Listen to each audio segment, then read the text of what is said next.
예수님의 이름으로 감사하며 기도드렸사옵나이다. 아멘. 하나님은 우리를 사랑하십니다. 그래서 우리를 구원하기 위해서 직접 이 땅에 인간으로 오셨고 우리 죄를 대신해서 십자가에서 고난을 당하시고 죽으셨습니다. 이처럼 우리 죄의 값을 대신 치러주신 예수님은 우리를 천국으로 인도하기 위해서 다시 살아나셨습니다. 이제 우리는 예수님을 믿음으로 천국 백성이 되었고 하나님의 자녀들이 되었습니다. 나 같은 죄인이 구원받은 것은 생각만 해도 감사한 일입니다. 그래서 하나님의 은혜에 보답하고 싶고 하나님을 기쁘시게 해드리고 싶습니다. 그래서 가만히 생각해 보았습니다. 하나님이 기뻐하시는 일이 과연 무엇일까? 하나님의 가장 관심을 가지시는 일이 무엇일까?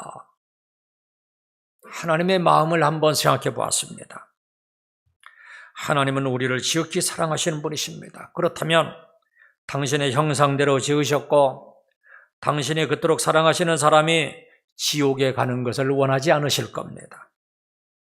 하나님의 마음은 모든 사람이 구원을 받고 천국에 가는 것입니다. 한번 확인해 보겠습니다. 에스겔 33장 11절에 보시면 주 여호와의 말씀이니라. 나의 삶을 두고 맹세하노니 나는 악인의 죽는 것을 기뻐하지 아니하고 악인이 그의 길에서 돌이켜 떠나 사는 것을 기뻐하노라. 디모데전서 2장 4절도 보시겠습니다. 하나님은 모든 사람이 구원을 받으며 진리를 아는 데 이르기를 원하시느니라. 베드로후서 3장 9절입니다.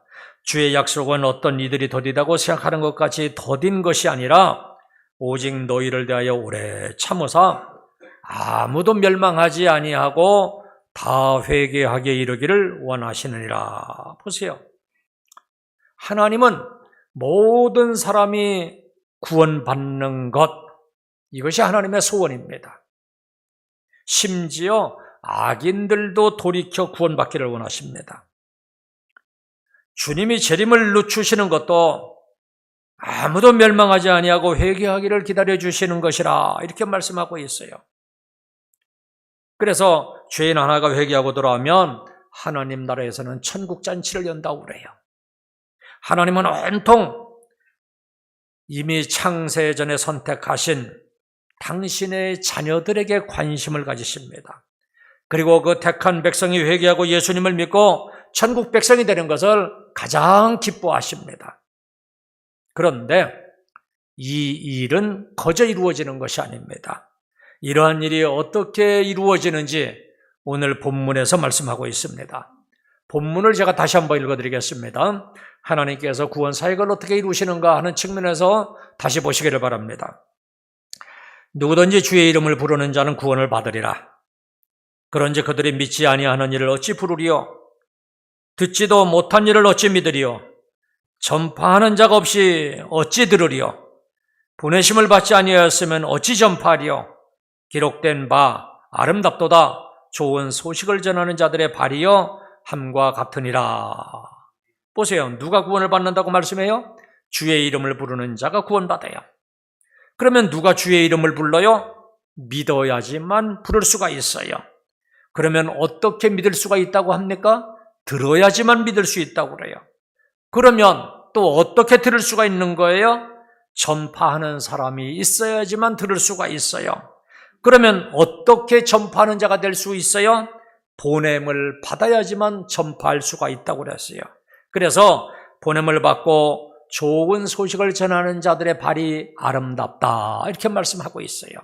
즉 전도하는 사람의 삶의 모습은 이 세상에서 가장 아름다운 삶의 모습입니다. 전도자가 있어서 복음이 전파되어야지만 들을 수 있고 믿을 수 있고 주님의 이름을 부를 수가 있고 그리고 구원받을 수가 있는 거예요. 그러니까 전도하는 사람이 하나님을 가장 기쁘시게 하는 자이고 하나님은 전도하는 자에게 가장 관심을 가지고 계셔요. 목회자의 심정도 이와 같아요. 저를 가장 기쁘시게 하는 사람은 전도를 하는 사람이고 그래서 전도하는 사람에게 가장 관심을 많이 가지고 있습니다. 예전에 돈 스티픈이라고 하는 사람이 미국에 있는 수천 명의 사람들, 그리스도인들을 대상으로 설문조사를 했습니다. 당신은 어떻게 해서 예수님을 믿게 되었습니까? 물었더니 무려 전체의 80% 정도가 동일한 대답을 했어요. 아는 사람을 통해서 전도를 받고 예수님을 믿었다는 거예요. 이 말은 우리가 예수님을 믿게 된 것은 누군가 전도해 준 사람이 있기 때문이라는 말입니다. 성경에서도 이러한 예를 찾아볼 수가 있습니다. 베드로는 안드레에게서 들어서 예수님을 믿게 되었어요. 나다나엘도 친구 빌립에게서 들어서 예수님을 믿게 되었어요. 그렇다면 여러분들은 누구에게 들어서 예수님을 믿고 있습니까? 어떤 사람은 부모에게서 들어서 예수님을 믿을 것이고, 어떤 사람은 친구에게 들어서 예수님을 믿을 것이고, 또 저처럼 친척에게서 들어서 예수님을 믿는 사람도 있을 거예요. 또 어떤 사람은 전도자를 통해서 예수님을 믿기도 할 거예요. 이처럼 우리는 누군가에게 복음을 들어서 예수님을 믿고 있는 거예요. 그러면 전도가 뭔가? 예수님이 우리의 구원자가 되시고 누구든지 예수님을 믿고 영접하기만 하면 구원을 받는다는 사실을 전해주는 거예요. 그래서 예수님은 부활 승천하시면서 우리에게 마지막 부탁을 하십니다. 너희는 온 천하에 다니며 만민에게 복음을 전파하라. 이것은 지상 최대의 명령입니다.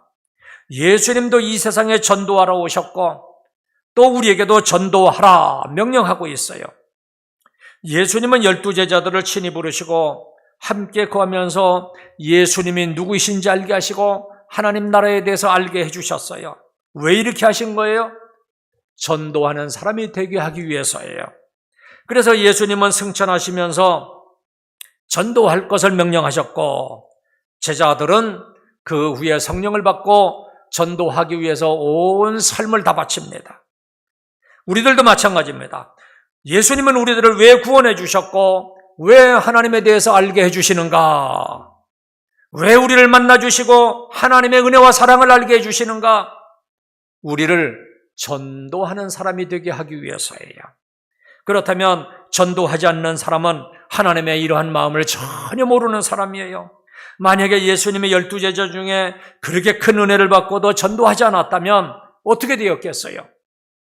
하나님의 구원 계획이 어떻게 이 땅에서 성취되었겠습니까?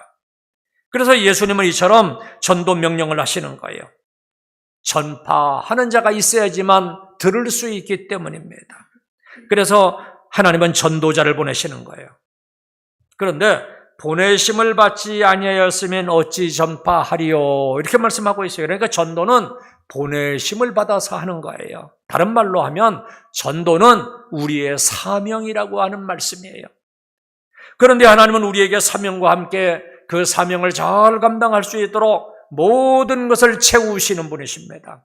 사명을 감당하는 전도자의 발걸음을 가장 아름답게 하시는 분이십니다. 그렇다면 우리들의 삶에서 가장 가치 있는 일은 무엇인가? 바로 전도하는 일입니다. 우리가 남을 위해서 구제를 하기도 하고 선한 일을 하기도 해요. 이것은 그 사람의 생명을 위해서 하는 일이기 때문에 아름다운 일입니다. 그렇다면 그 사람의 생명이 지옥에 가지 않도록 복음을 전해주는 일은 그런 것보다도 훨씬 더 아름다운 일입니다. 가장 칭찬받을 만한 일을 하는 거예요. 우리가 이런저런 일로 칭찬을 받기도 해요. 하지만 가장 큰 상급은 전도에서 한 영혼을 살리는 일입니다. 생명을 살리는 일이 바로 전도하는 것이고 이것을 아는 것이 복음이고 이것을 받아들이는 것이 구원이고 이것이 바로 우리 기독교의 생명입니다. 이보다 더 아름다운 일은 없어요. 그렇다면 가장 아름답고 칭찬받을 만한 일, 전도에 대해서 관심을 가지시고 전도를 위해서 살아가는 저와 여러분들이 되시기를 주님의 이름으로 축원합니다. 그러면 왜 전도가 가장 아름다운 일인가?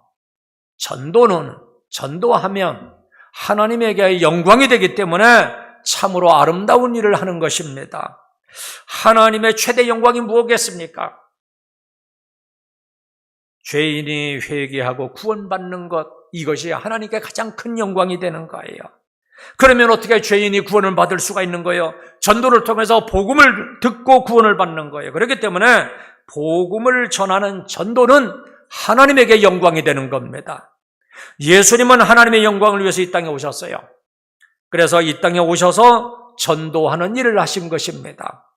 마가복음 1장 38절 보면 이르시되 우리가 다른 가까운 마을들로 가자.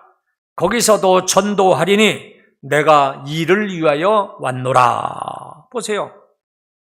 이 앞에 보면은 예수님께서 새벽 미명에 아직 해가 뜨기도 전에 한적한 곳에서 기도하고 계셨어요.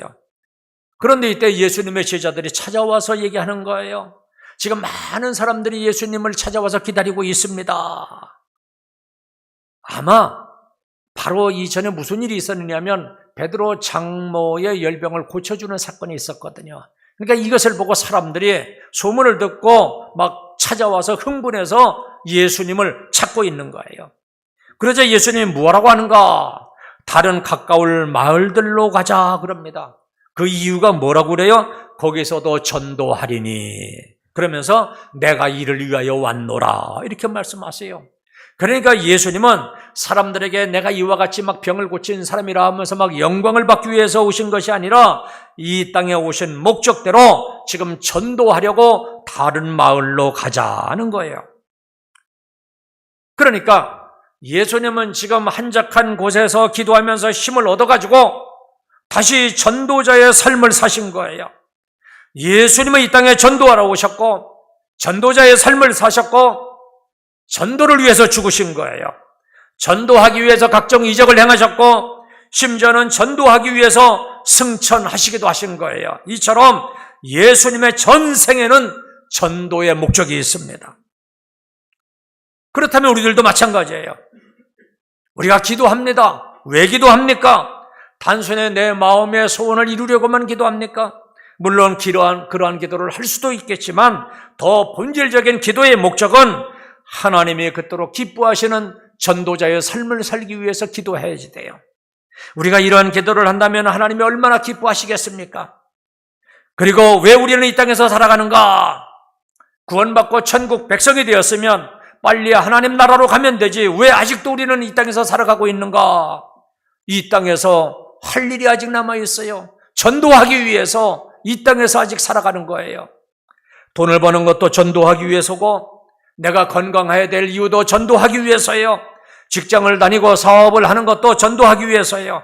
기뻐하는 것도 전도하기 위해서이고 각종 고난을 견뎌내는 것도 전도하기 위해서예요. 우리의 모든 것이 전도를 위해서입니다. 집에서 자녀들이 물어요. 어머니 어디 가세요? 전도하러 간다. 또 전화가 걸려왔어요. 지금 무슨 일 하고 계세요? 지금 전도하고 있다. 이렇게 대답할 수 있어야지 돼요. 우리의 모든 일은 전도를 위해서예요. 학생에게 물어봐요. 지금 뭐 하고 있냐? 예, 전도하기 위해서 지금 열심히 공부하고 있습니다. 이처럼 공부 자체가 전도가 돼야지만 그 공부가 위대한 공부가 되는 겁니다. 한 번은 성 프란시스가 제자들을 데리고 동네에 전도하러 갔어요. 마을에 가서 사람들을 만나서 인사도 하고 노인들에게 안부를 묻기도 하고 어린아이들에게 축복도 하고 돌아왔어요. 제자들이 물었어요. 선생님, 전도는 언제 하러 갑니까? 전도하지 않았느냐? 아니, 언제 전도했습니까? 아까 하지 않았느냐? 우리가 돌아다니는 것 자체가 기도야. 사람을 만나서 인도하는 것도 전도고 안부를 묻는 것도 전도고 축복의 말을 해주는 것도 전도야. 이처럼 우리들의 하는 모든 것이 다 전도가 되어야 돼요. 부천에서 구두방을 하시는 장로님이 한 분이 계셨어요. 이 장로님은 구두 수선을 해서 돈을 참 많이 벌었어요. 그런데 그 가게 앞에 이런 글귀가 적혀 있습니다. 누구든지 나와 함께 주일에 교회에 가시는 분은 구두 한 켤레를 드립니다. 이렇게 해서 1년에 100명씩이나 전도를 했다고 그래요. 구두를 공짜로 준다고 하니까 믿겠다고 하는 사람이 생겨났고 뿐만 아니라 소문이 나서 유명한 가게가 되었고 그로 인해서 번창하게 되었다고 합니다. 전도자의 삶은 이처럼 삶의 목적이 분명해야 돼요. 그렇다면 저와 여러분들도 삶의 목적을 전도해 주시기를 바랍니다. 이제부터는 모든 일을 할 때마다 전도를 염두에 두시기를 바랍니다. 그래서 하나님께 영광을 올려드리는 멋지고 복된 삶이 되시기를 주님의 이름으로 축원합니다. 그리고 전도는 내 영혼이 사는 길이에요. 주님의 이 전도 명령은 거부할 수가 없는 명령이에요. 하기 싫어도 해야 하는 거예요. 요나처럼 왜 하필 하나님 저에게 니느웨 가서 복음을 전하라고 하십니까? 이렇게 거부하면 안 돼요. 요나는 다시스로 도망을 갔지만 죽다가 살아나서 결국은 니느웨로 다시 가서 복음을 전하게 됩니다. 복음 전도는 내가 하기 싫다고 피할 수 있는 것이 아니에요. 전도 사명을 감당하는 것이 내가 사는 길이기도 해요. 인도의 유명한 선다싱이라고 하는 성자가 있습니다.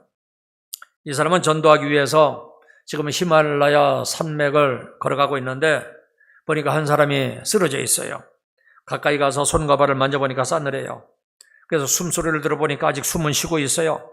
그래서 몸을 만져보니까 아직 온기가 남아있어요. 그래서 아직 죽은 것은 아니구나.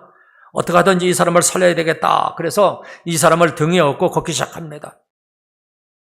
몸이 약한 선다싱은 너무 무거워서 제대로 걸을 수가 없었어요.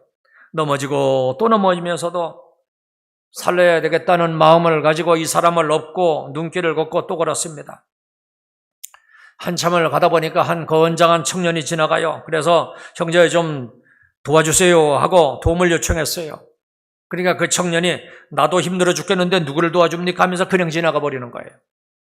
그래서 선다싱은 혼자서 그 사람을 업고 땀을 뻘뻘 흘리면서 계속 길을 가고 있는데 한참 후에 보니까 등에 업힌 사람의 숨결이 느껴지는 거예요. 그런데 한참을 가다 보니까 앞에 누군가 쓰러져 있어요. 보니까 아까 그냥 지나쳤던 청년이에요. 이미 싸늘한 시체가 돼 있었어요. 자기만 살겠다고 혼자 가다가 추위에 얼어 죽은 거예요. 그런데 선다싱과 등에 업은 사람은 서로의 열기로 인해서 무사히 살아남을 수 있었던 거예요. 이것을 경험하고 나서 선다싱이 이런 얘기를 했습니다. 내가 살아난 것은 다른 사람을 살리려고 했기 때문입니다. 남에게 복음을 전하고 남을 구원시키려고 애쓰다 보면 내 영혼도 살아나게 됩니다. 남을 위해서 눈물을 흘리면서 기도하면 내 심령도 살아납니다. 남을 살리는 것이 곧 내가 사는 길입니다. 이런 얘기를 했어요. 그래서 남을 위해 눈물을 흘리는 사람은 기쁨으로 채워지고 복음을 위해서 전하는 사람은 자기 심령이 살아나는 겁니다. 우리가 복음을 전하면 전할수록 내 영혼이 더욱더 건강하게 살아나는 거예요. 그렇다면 우리는 내 영혼이 살기 위해서라도 전도해야 돼요. 전도함으로 더욱더 건강한 인생을 살아가시기를 주님의 이름으로 축원합니다. 그리고 전도자에게는 세상에서 얻을 수 없는 기쁨이 있어요. 누가복음 15장에 보시면 잃었던 양을 찾을 때까지 찾아다니다가 마침내 찾았을 때 목자가 얼마나 기뻐하는지를 말씀하고 있어요. 찾은 즉 즐거워 어깨에 메고 집으로 돌아옵니다. 그리고 집에 와서는 나와 함께 즐기자, 나의 잃은 양을 찾아내었노라 그래요.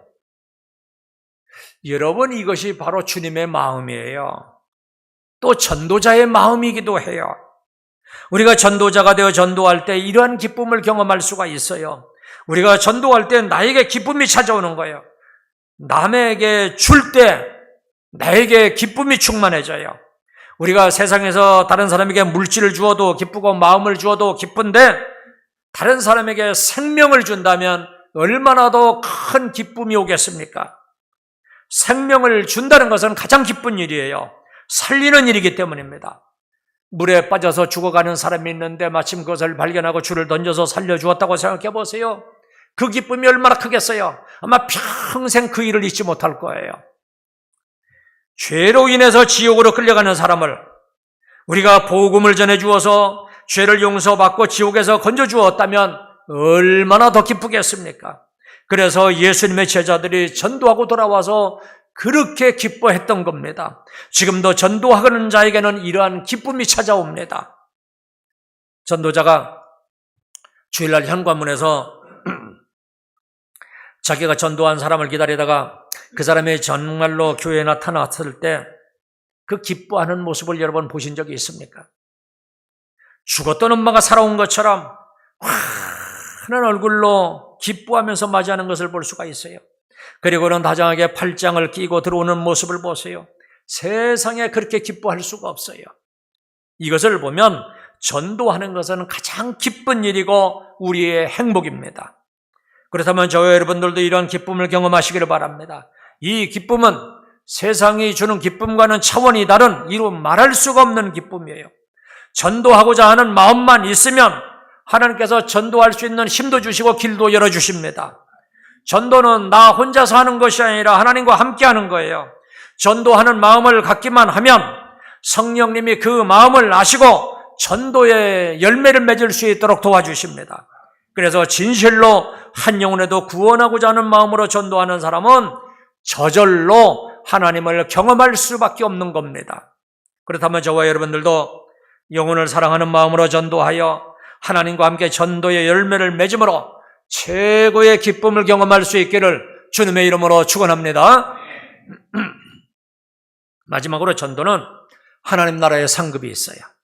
서두에 말씀드렸지만 전도는 하나님을 가장 기쁘시게 하는 엄청난 일을 하는 거예요. 하나님을 기쁘시게 하는 일이니 하나님 나라에서 그 상급이 얼마나 크겠습니까? 간증자들의 얘기를 들어보면 순교자 다음으로 큰 상이 이 전도자들의 상이라고 그래요. 그런데 이것이 다가 아니에요. 하늘나라에서 받을 상도 이와 같이 크지만 이 땅에서도 하나님은 전도한 사람에게 큰 복을 약속하고 있어요. 그러니까 전도 명령은 축복이 약속되어 있는 명령이에요. 마태복음 28장 20절입니다. 볼지어다 내가 세상 끝날까지 너희와 항상 함께 있으리라 하시니라. 전도하라고 명령하고 전도자에게 하시는 말씀, 하시는 약속이에요. 무슨 약속을 하십니까? 세상 끝날까지 내가 너희와 함께 하겠다는 거예요. 하나님이 함께 하신다는 것은 무슨 의미예요? 하나님이 책임져 주시겠다는 말씀이잖아요. 이 약속은 하늘과 땅의 모든 권세를 가진 분의 약속이에요. 이러한 하나님이 나와 함께 하시는데 감히 누가 나를 대적하겠습니까? 승리의 삶이 보장되는 거예요. 그러니까 주님이 우리와 함께 하신다는 것은 성도들에게는 최고의 보장이고 축복입니다. 이보다 더 든든한 약속이 어디 있겠습니까? 그렇다면 이러한 축복의 약속이 언제 주어지는가? 주님의 이 최후 명령을 내가 수행하려고 막 몸부림칠 때 주어지는 체험이고 축복이에요. 또 예수님을 뵙고 경배하지만 아직도 의심하는 사람들에게 지금 전도의 명령을 하시고 이러한 축복을 약속하시는 거예요. 그러니까 아직도 연약하고 부족하지만 이 축복의 약속을 믿고 전도하기로 작정하는 사람에게 이러한 말씀을 하시는 거예요. 하나님이 함께 하시면서 도와주겠다는 거예요. 혹 우리 중에도 나는 전도를 못해. 정말로 소질이 없어. 이런 분들 그래 맞아. 나도 전도 한번 해보고 싶다. 그리고 결단하면 하나님께서 이와 같이 도와주시겠다는 거예요. 함께 하시면서 도와주시겠다는 거예요. 내 모든 삶을 책임져 주시겠다는 거예요. 전도자의 삶을 살 수 있도록 모든 것을 형통하게 주시겠다는 약속이에요. 그러니 여러분 전도하겠다고 결단만 해도 하나님께서 이렇게 도와주시는데 이 시간 모두가 다 결단하는 시간이 되시기를 바랍니다. 유명한 스펄전 목사님이 이런 말을 했습니다. 나는 나의 유익을 위해서 전도하고 싶다. 먼 훗날 나는 하나님 나라에 가서 내가 전도한 사람을 만나 그 사람들이 나를 보고 기뻐할 것을 생각하니 전도하지 않을 수 없다. 그랬어요. 무슨 말입니까? 우리가 하나님 나라에 갔을 때 내가 전도해서 구원받은 성도들도 그곳에서 다 만날 거예요. 그러면 저들이 나를 알아보고 형제요 너무나도 감사합니다. 만약에 형제가 아니었다면 내가 여기를 어떻게 왔겠습니까? 내가 이 천국에 온 것은 온전히 형제님의 덕분입니다. 이렇게 이야기할 거라는 거예요. 그러니 이것이 얼마나 기쁜 일이에요. 이 감격을 생각할 때 우리는 전도하지 않을 수가 없는 거예요. 그런데 한 사람도 전도하지 못하고 겨우 나만 천국에 간다고 생각해 보세요. 이거 얼마나 부끄러운 일입니까? 이제 우리 교회도 3월부터 전도대가 다시 활동을 시작합니다. 그동안 너무 춥다고 위험하다고 그래가지고 연세 드신 분들도 있고 그래서 방학을 했었어요. 내가 이야기하지 않은 게 아니라 그냥 스스로들 3월부터 한다고 이야기를 들었어요, 지난주에. 하나님이 가장 기뻐하시는 일을 한 거예요. 기쁜 마음으로 이 일을 하시기를 바랍니다. 둔전에 있는 그 힐스테이트 아파트 지금 입주 중에 있다고 그래요. 저 유방동에 있는 아파트는 이제 3월부터 입주 예정이라고 합니다. 혹시 저들 중에 교회를 찾는 분들도 있을 거예요. 가서 우리 교회를 소개해 주시기를 바랍니다. 대한예수교장로의 합동 교단은 이 주변에서 우리 교회밖에 없습니다. 한번 보세요. 가장 가까운데 이 아파트 우리잖아요. 그 주변에 있는 데는 전부 다 다른 교단이잖아요. 그러니까 합동교단, 대한예수교장로의 합동교단을 찾는 성도들도 분명히 있을 거예요. 가서 전해주세요. 전도는 기존 전도대원만 하는 것이 아니라 온 성도가 다 하는 거예요. 여기 모든 성도들에게 다 전도 명령을 하신 거예요. 모든 성도님들 다 전도대에 동참하시기를 바랍니다. 그리고 시간이 여의치 않는 분들은 여러분들 가까이에 있는 이웃에게 개별적으로 전도하시기를 바랍니다. 사실 가장 효과적인 전도 방법은 내 주변에서 나와 관계가 있는 사람들에게 복음을 전해주는 거예요. 이것을 우리는 관계전도라 이렇게 얘기를 해요. 그런 의미에서 어떻게 연결이 돼가지고 내가 알아본 건 아닌데 그냥 그쪽에서 전화가 걸려와가지고 우리 교회에서 4월 20일 토요일 4월 20일입니다. 4월 20일 토요일 오전 10시부터 오후 3시까지 관계 전도와 새가족 정착 세미나를 할 예정입니다. 이렇게 미리 일정을 말씀드리는 것은 성도님들이 미리 시간을 잘 조정해서 모두 참석하시라는 거예요. 좀 놀러 갈 일이 있으면 4월 20일 그 토요일 말고 그 전이나 후에 가시고 무슨 볼 일도 전부 다 그 4월 20일을 비워두는 거예요. 우리 성도님들은 물론이고 우리 용인노회 교회에 소속된 사람들도 올 것이고 그리고 용인시에 있는 다른 교단의 교회에서도 참석할 거예요. 다른 곳으로 가는 것이 또 아니고 우리 교회에서 이런 세미나를 개최한다는 것은 우리에게 너무나도 좋은 기회입니다. 더구나 토요일이니까 우리 성도님들은 모두가 다 참석하시기를 바랍니다. 그래서 온 성도님들이 관계 전도에 대해서 전문적으로 배우고 그리고 새가족부를 비롯해서 중진들은 새가족 정책에 대해서 더욱더 전문적으로 배우시기를 바랍니다. 그래서 우리 모두가 다 하나님의 가장 기뻐하시고 관심을 가지는 전도, 그래서 하나님의 보시기에 가장 아름답고 칭찬받을 만한 이 전도에 힘쓰는 귀하고 복된 성도님들이 되시기를 주님의 이름으로 축원합니다. 이 시간 기도하겠습니다.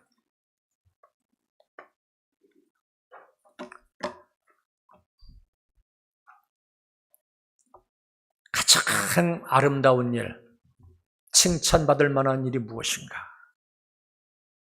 전도라고 했어요. 하나님에게 이건 영광이 되는 일이기 때문에 가장 아름다운 일이에요. 하나님이 가장 기뻐하시는 일이고 가장 관심을 가지시는 분이에요. 그리고 또 내 영혼이 사는 길이기도 해요. 전도하는 사람들은 항상 성령이 충만해요. 전도 예전에 잘하다가 지금 쉬시는 분들 다시 회복하시기를 바랍니다. 전도의 현장에는 하나님이 함께 하시기 때문에 하나님을 경험할 수밖에 없어요. 우리의 영혼이 다시 살아나요. 세상에서도 얻을 수 없는 큰 기쁨을 경험할 수가 있어요. 그리고 하나님 나라 상급이 커요. 하나님 나라 상급뿐만 아니라 이 땅에서도 하나님께서 축복을 약속하고 있어요. 세상 끝날까지 우리와 함께 하신다는 거예요. 나를 책임져 주신다는 거예요. 이 약속의 말씀을 믿고 맞다, 나도 전도하는 자가 되고 싶다. 전도 한번 해보고 싶다. 나도 생명을 한번 살려보고 싶다. 영혼을 살리는 자가 되고 싶다. 다른 사람을 물질적으로 도와주고 선한 일을 하는 것도 얼마나 칭찬받을 만한 일입니까? 그런데 지옥에 갈 사람을, 그 생명을 살려내는 것 얼마나 더 칭찬받을 만한 일입니까? 이건 보람 있는 일이에요. 이건 다짐하기만 해도 하나님이 힘이 되어주시고 길을 열어주실 거예요. 다짐하시기를 바랍니다. 하나님, 저도 전도하는 사람 되고 싶어요. 마태복음 28장 20절에 아직도 예수님에 대해서 의심하는 자들에게 이런 말을 했어요. 그러니까 나는 지금 부족합니다. 연약합니다. 정말로 전도 은사도 없어요, 하나님. 그러나 저도 설교를 듣고 정말로 전도 한번 해보고 싶습니다. 도와주세요. 이렇게 결단하면 하나님이 도와주시겠다는 거예요. 이건 약속입니다. 우리 다짐하는 기도 이 시간 하겠습니다.